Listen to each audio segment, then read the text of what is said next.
Hello friends, this is doctor Deepti Varmani, director Varmani diagnostics.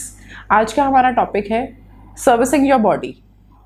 Corona ने हमें ये चीज़ तो बहुत अच्छे से सिखा दी है कि अगर हम अपनी सेहत का ध्यान रखेंगे तभी हम लॉन्ग टर्म के अंदर हेल्दी रह सकते हैं। And as the saying says, पहला सुख निरोगी काया। तो अपने शरीर का तो ध्यान हमें रखना ही पड़ेगा। हमारे शरीर का ध्यान रखने के लिए it is at different levels, like physical wellbeing, mental wellbeing. Physical wellbeing के अंदर हमें रोज़ एक्सरसाइज करनी है या वॉक करना है, दैट इज़ इम्पॉर्टेंट। अगर आप रूटीन के अंदर वॉक नहीं करते हैं, एक्सरसाइज नहीं करते हैं, तो हमारी कुछ भी काम करने की, फिजिकल एक्टिविटी करने की कैपेसिटी काफ़ी कम हो जाती है।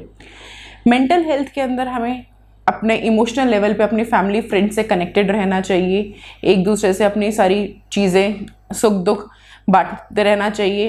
एंड स्पिरिचुअल लेवल पे हमें मंदिर, मस्जिद, भगवान, जिस भी चीज़ में आप विश्वास करते हैं, जिसमें भी आपकी आस्था है, उस चीज़ से कनेक्टेड रहना चाहिए। And medical point of view से हमें अपने शरीर की रूटीनली सर्विसिंग कराती रहनी चाहिए। जिस तरीके से एक कार को मेंटेनेंस की ज़रूरत होती है, उसी तरीके से आपके शरीर को भी मेंटेनेंस की ज़रूरत है।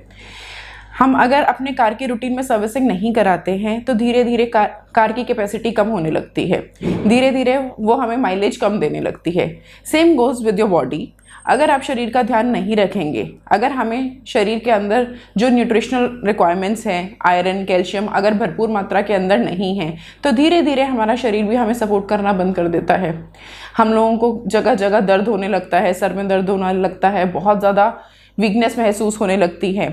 पहले के टाइम पे लोग 60 साल, 70 साल, 80 साल तक काफ़ी ज़्यादा एनर्जेटिक रहते थे, बट आज की डेट में आप 5 साल के बच्चे से पूछ लीजिए, 25 साल के एडल्ट से पूछ लीजिए, बहुत से लोग कहते हुए मिलेंगे कुछ करने का मन नहीं करता, बेड से उठने का मन ही नहीं करता है, किसी चीज़ के लिए एनर्जी ही नहीं रहती है, हर दूसरे दिन पेट में दर्द होता रहता है, कमर में दर्द हो रहा है, सर में दर्द बहुत फ्रीक्वेंट है। So what is the basic reason for all that? उन सब का रीज़न है हमारे शरीर को निगलेक्ट करना। काफ़ी लोगों की मान्यता ये है कि डॉक्टर के पास तो सिर्फ तभी जाना चाहिए जब आपका शरीर आप बहुत ज़्यादा बीमार हैं और आपको डॉक्टर की, हॉस्पिटलाइज होने की बहुत ज़्यादा आवश्यकता है। बल्कि रूटीन के अंदर ऐसा नहीं है। अगर आप अपना routinely time to time health checkup कराते हैं, आप अपने शरीर के बारे में जानते हैं कि आपको क्या दिक्कतें हैं, तो उससे लॉन्ग टर्म के अंदर कॉम्प्लिकेशंस कम हो जाते हैं। जैसे कि अगर आप रूटीन हेल्थ चेकअप कराते हैं तो आपको आपके शरीर के डिफरेंट अंगों के बारे में, लंग्स, लीवर, किडनी के बारे में पता होता है कि किस चीज़ का स्टेटस कैसा है। ऐसा नहीं होगा कि मुझे आज अगर पी लिया है तो मुझे 20 साल बाद जाके पता चल रहा है कि मुझे तो कैंसर है। अगर टाइम रहते में हमने उस चीज़ को पहले ही निगलेक्ट नहीं किया होता तो शायद वो बीमारी कैंसर के अंदर कन्वर्ट होती ही ना। अगर हम लोग अपने रूटीन चेकअप करा रहे हैं तो उसके अंदर जैसे न्यूट्रिशनल डेफिशिएंसी है, विटामिन डी, B12 की कमी, कैल्शियम की कमी, वो सारी कमियां जो हैं हमारी टाइम टू टाइम अगर हमें पता होगा तो हम उन चीज़ों को इरेडिकेट कर सकते हैं। बहुत सी फीमेल्स को ऐसा लगता है कि मेरे शरीर के अंदर बहुत थकान सी महसूस होती है, काम करने की इच्छा नहीं होती। जितना उनको काम ज़रूरी है घर का करना है उतना तो वो कर लेंगी, बट उसके बाद उनमें कैपेसिटी नहीं बचती है कुछ और करने की। Might be she is suffering only from low haemoglobin. तो वो छोटी सी चीज़ अगर हम टाइमली डायग्नोज कर लेते हैं तो उस चीज़ का सॉल्यूशन निकालना और ट्रीटमेंट करना बहुत ज़्यादा आसान हो जाता है। एंड मोस्ट इम्पॉर्टेंटली, अगर आप टाइमली किसी चीज़ को बढ़ने से रोक सकते हैं। मेरे पास 2 ऑप्शन है। अगर मुझे डायबिटीज़ है, एक तो मुझे जब बिल्कुल इनिशियल लेवल पे है, जब वो बढ़ने वाला है, उस टाइम पे पता चल गया तो मैं अपनी डाइट से काफ़ी हद तक उसको कंट्रोल कर सकती हूँ। जो डायबिटीज़ मुझे 30 साल में होने वाला है वो हो सकता है 45-50 साल में हो या शायद हो ही ना, अगर मैं अपना लाइफस्टाइल मॉडिफाई कर लेती हूँ। एंड सेकेंड ऑप्शन इज़ 25-27 साल की एज में डायबिटीज़ हुआ, मैंने ना कभी हेल्थ चेकअप कराया, ना कभी डायग्नोस किया। 35-40 की एज पे जब मुझे पता चला कि मुझे डायबिटीज़ है, उस टाइम तक मेरी आँखों में, किडनी पे और घुटनों में उस चीज़ का बहुत ज़्यादा इफेक्ट पड़ चुका था। फिर डायरेक्टली हमें इंसुलिन पे शिफ्ट होना पड़ा। तो किसी भी चीज़ को अगर हम टाइमली डायग्नोज नहीं करते हैं, उसका डायग्नोसिस डिले कर रहे हैं, तो एक तो हम अपने शरीर का प्रॉपर ध्यान नहीं रख पा रहे हैं, और साथ के साथ जो ट्रीटमेंट हमें आज की जगह आज से 10 साल बाद लेना पड़ेगा उसकी कॉस्ट भी काफ़ी ज़्यादा होगी।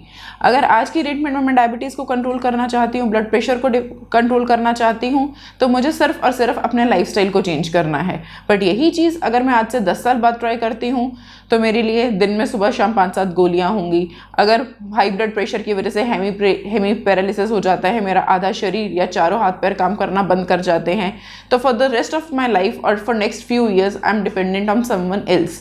तो मुझे अपने हर छोटे से छोटे काम के लिए एक पर्सन की डिपेंडेंस चाहिए होगी, बहुत सारे मेडिकल डिवाइसेस चाहिए होंगे अपनी लाइफ को अपना लाइफ रूटीन मेंटेन करने के लिए, जो कि प्रैक्टिकली उस सिचुएशन पे अगर पहुंच जाते हैं तो लगता है कि जीने का मज़ा ही क्या है।